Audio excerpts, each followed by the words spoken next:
Here are my cards. So thank you so much for having me today. This is a great opportunity to talk about our seed library at the Ocean Beach Library. Let me just get this in order. And it's really lovely to see so many familiar faces from around the library.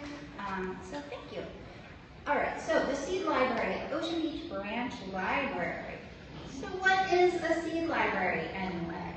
So there's 3 basic steps. You borrow a seed, you grow it, and then hopefully you return seeds.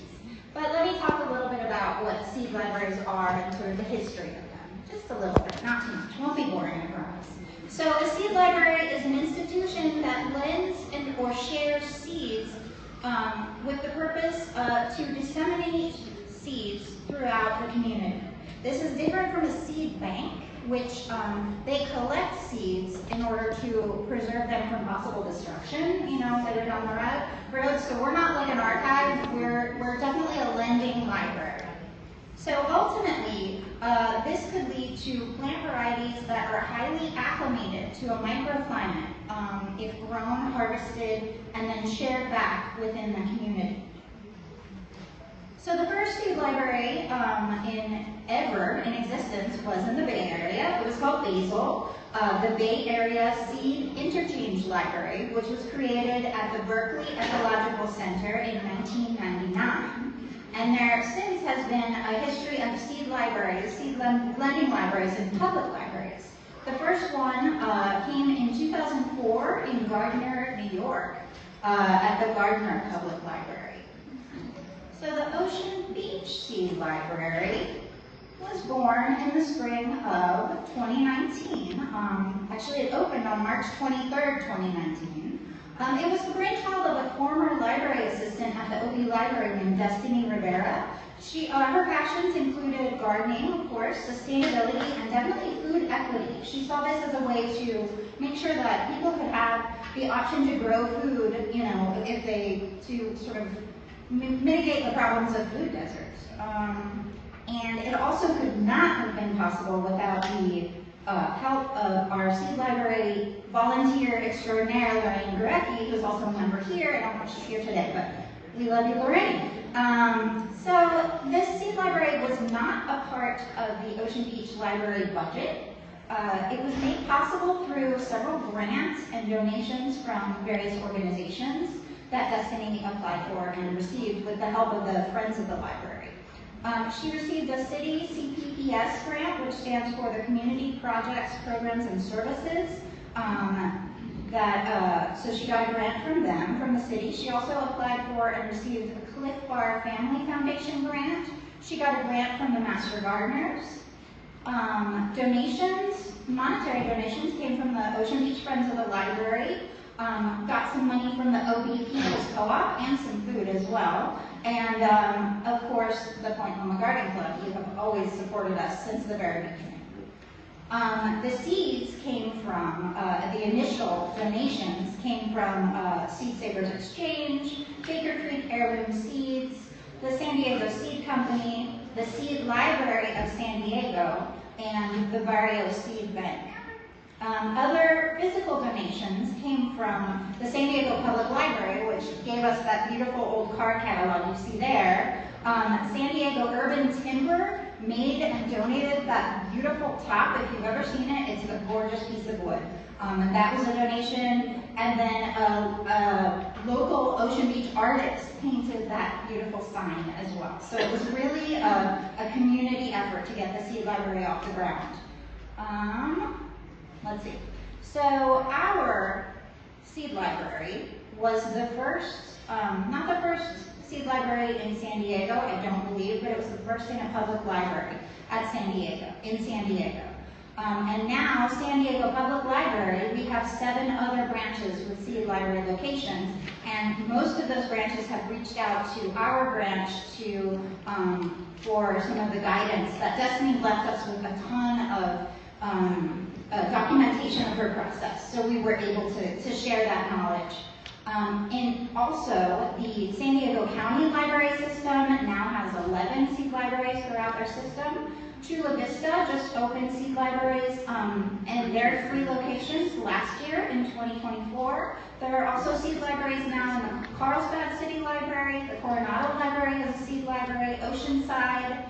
Those are the ones I could find. I've linked here, but I'm not online. There's a page here with all of the San Diego Public Libraries, seed libraries listed, and links to the information about them. And then last year, the Union Tribune did an article about seed libraries popping up throughout San Diego, and that I've got a link. I can share this with you all later. I can email it to you. And that was really nice. I was interviewed for that, so that was a great thing.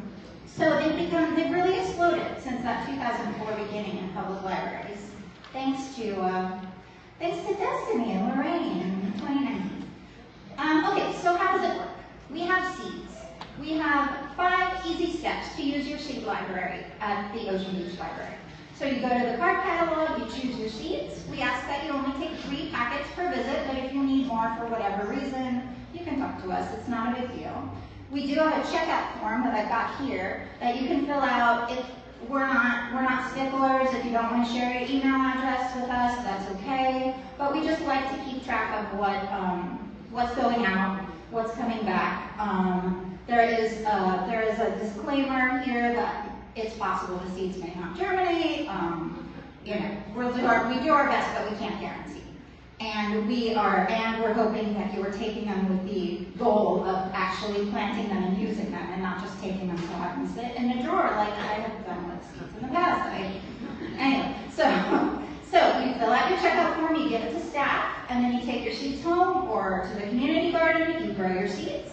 And we hope that you then harvest seeds and return some of them to the library so that we can create those plant varieties that are grown in our microclimate, and then you can share those seeds again with other community members.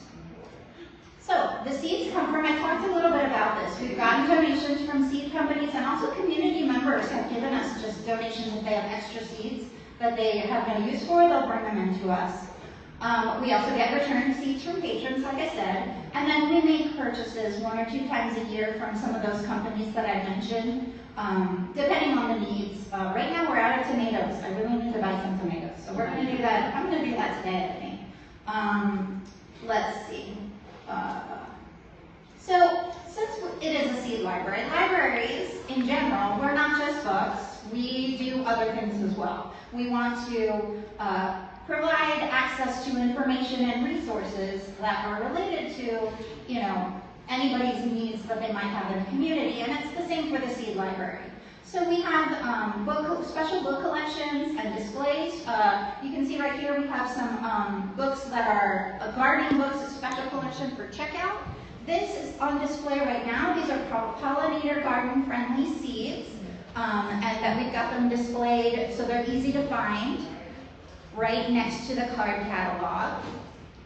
Here's some more pictures. You can see this is where we've got the checkout forms displayed. This is a kids book display of pollinator-friendly gardening books. And then we also have some gardening books for sale, which are from our friends at the library who sell books to raise funds that come back to the library. And these are some of their gardening books that we pulled and have a special display for them. Okay, we also do programming for education, community engagement, and fun. So the first one, the bonsai workshop, was city farmers came and did a workshop. This was a while ago now, but it was a great, great program.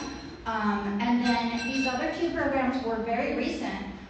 We had on Saturday, March 29th, and then the following Saturday, we had an informational pollinator gardening program, educational one. And then the following week, which was just last Saturday, we built bee boxes for loner bees. So that was kind of a fun little related tiny program series. That was with a vendor called Healthy Adventures that we hired to come in to do those programs.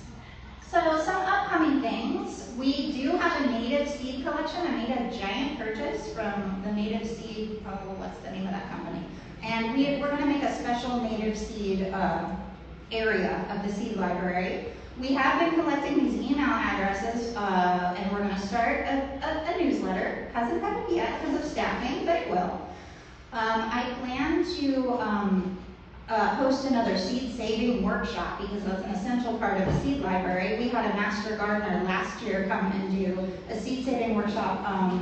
I think it was about a year ago now. It was really, really informative and inspiring, so I want to bring them back. Also in the late summer, I'm hoping to host Mediterranean container gardening, and then in the late fall or early winter, water capture for your garden program. And just, I want to pause right here. If anybody in this room has any particular expertise that you want to share with the community, please talk to me, because we could maybe host your program at the library.